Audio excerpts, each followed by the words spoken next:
Un gigantesque volcan que tout le monde croyait éteint, s'est un jour éveillé et a projeté un nuage de cendres noires s'élevant à 80 km de hauteur, soit environ 9 fois la hauteur du mont Everest. Situé dans l'actuelle Indonésie, le puissant Krakatoa a provoqué d'immenses tsunamis qui ont affecté les navires jusqu'en Afrique du Sud. Il a également altéré les températures mondiales pendant plusieurs années. L'île volcanique de Krakatoa dans le détroit de la Sonde est probablement née grâce à une autre éruption majeure survenue plusieurs siècles auparavant. Le volcan n'était pas entré en éruption depuis près de 200 ans avant 1883. Aussi, les premières secousses et explosions en mai de cette année-là ont-elles pris les riverains par surprise. Les navires empruntant ce passage maritime très fréquenté ont commencé à signaler les nuages de cendres s'élevant au-dessus du volcan. Même lorsqu'il est redevenu calme, des cendres continuaient de tournoyer au-dessus. L'éruption a culminé à la fin du mois d'août et a été d'une telle violence qu'elle a littéralement pulvérisé l'île.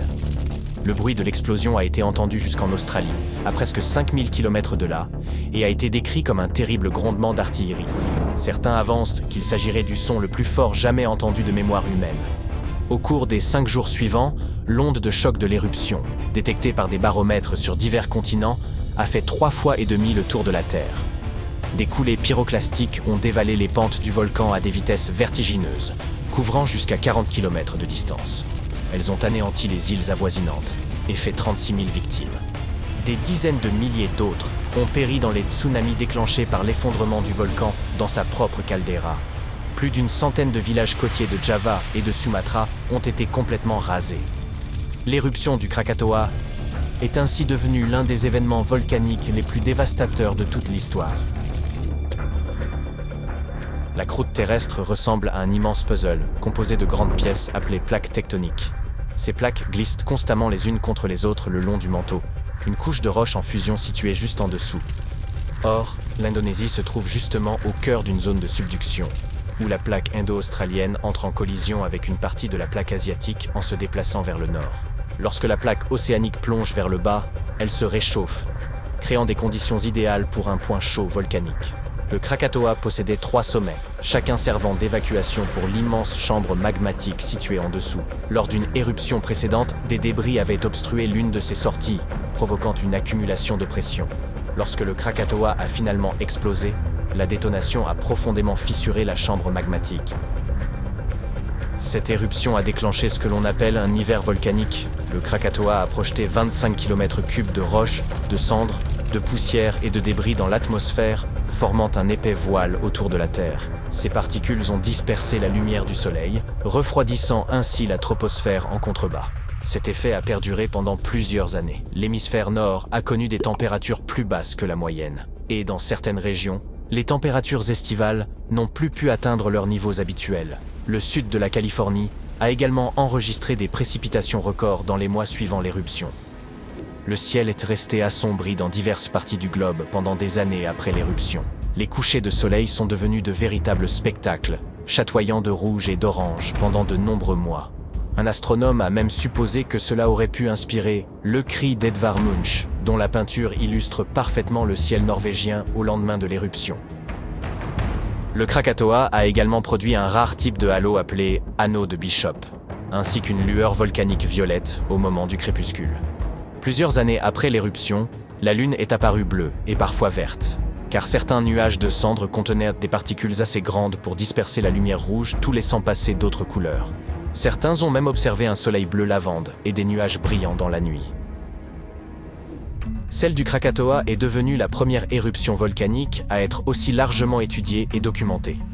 Entre les premières émissions de cendres repérées par un navire et l'éruption catastrophique, les scientifiques sont parvenus à organiser des expéditions géologiques visant à étudier le volcan et collecter des échantillons de ces roches.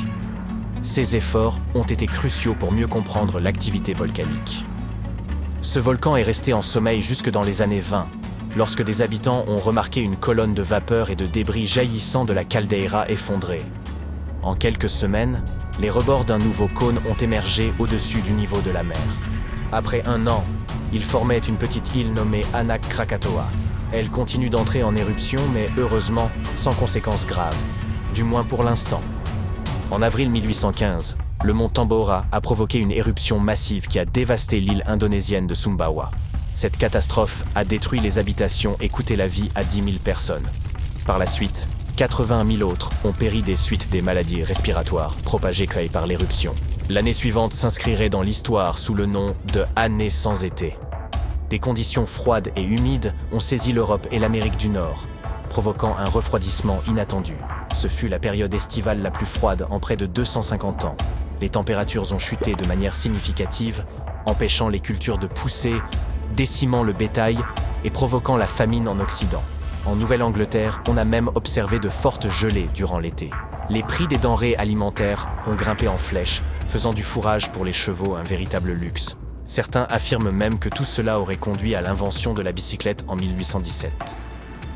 Les scientifiques ont utilisé des données préliminaires et des modèles climatiques pour déterminer si l'éruption du Tambora était à l'origine de ces phénomènes. Ils ont comparé les données de cette année-là avec celles d'années similaires et ont constaté que les précipitations étaient à peu près les mêmes, mais que les températures étaient bien plus élevées. En intégrant les effets du volcan dans leurs simulations, ils ont obtenu des résultats correspondant à ceux de l'année sans été. Selon eux, une éruption volcanique aussi puissante augmenterait jusqu'à 100 fois la probabilité d'un refroidissement extrême. L'explosion du supervolcan Toba sur l'île de Sumatra, survenue il y a environ 74 000 ans, représente la plus grande éruption volcanique terrestre des derniers 28 millions d'années. Des régions de l'Indonésie, de l'Inde et de l'océan Indien ont été recouvertes d'une épaisse couche de débris volcaniques d'environ 15 cm d'épaisseur. L'éruption a craché un volume de roches équivalent à près de 3 millions d'Empire State Buildings, et le cratère laissé par cette explosion est encore visible depuis l'espace. Les cendres et les gaz volcaniques rejetés dans l'atmosphère ont partiellement masqué la lumière du soleil, déclenchant un rude hiver volcanique qui aura duré de 6 à 10 ans. Certains anthropologues établissent un lien entre l'éruption du Toba et la diversité génétique limitée des humains modernes. À cette époque précise, on peut observer une chute démographique notable, qui explique pourquoi tous les humains modernes peuvent retracer leurs origines jusqu'à un petit groupe de survivants. La théorie de la catastrophe de Toba suggère que l'essentiel des premiers humains en Europe et en Asie n'ont pas survécu au bouleversement climatique suivant l'éruption. En revanche, un groupe plus chanceux et génétiquement identifiable a trouvé refuge en Afrique. Toutefois, les archives archéologiques et paléoclimatiques ne peuvent pas confirmer cette théorie. Le docteur Benjamin Black de l'université Rutgers et son équipe ont entrepris d'éclaircir ce paradoxe et découvert que nous avions peut-être étudié le climat sous le mauvais prisme. Ils ont réalisé 42 simulations de modèles climatiques différents, en faisant varier l'ampleur des émissions volcaniques, la saison de l'éruption, l'état climatique ambiant et la hauteur de la colonne d'éruption, afin de déterminer les perturbations climatiques possibles causées par l'éruption du Toba. Les résultats ont montré une baisse significative des températures dans l'hémisphère nord au cours de la première année suivant l'événement, pouvant atteindre les 10 degrés. En revanche, l'hémisphère sud, où les premiers humains s'établissaient, n'a pas connu de refroidissement sévère susceptible de les affecter. Les éruptions les plus significatives, capables d'altérer sérieusement les modèles climatiques mondiaux, proviennent de supervolcans comme celui de Yellowstone ou le mont Toba. Heureusement, ces éruptions sont extrêmement rares et ne se produisent qu'environ une fois tous les 100 000 ans ou plus. Les climatologues étudient pourtant ces éruptions pour comprendre et expliquer les courtes périodes de refroidissement dans l'histoire de notre planète. Tous les quelques décennies, une éruption volcanique libère une quantité substantielle de particules et de gaz. Certaines de ces éruptions bloquent suffisamment la lumière pour provoquer une brève période de refroidissement global, ressentie à travers le monde, même si ce phénomène n'atteint pas l'intensité d'un véritable hiver volcanique.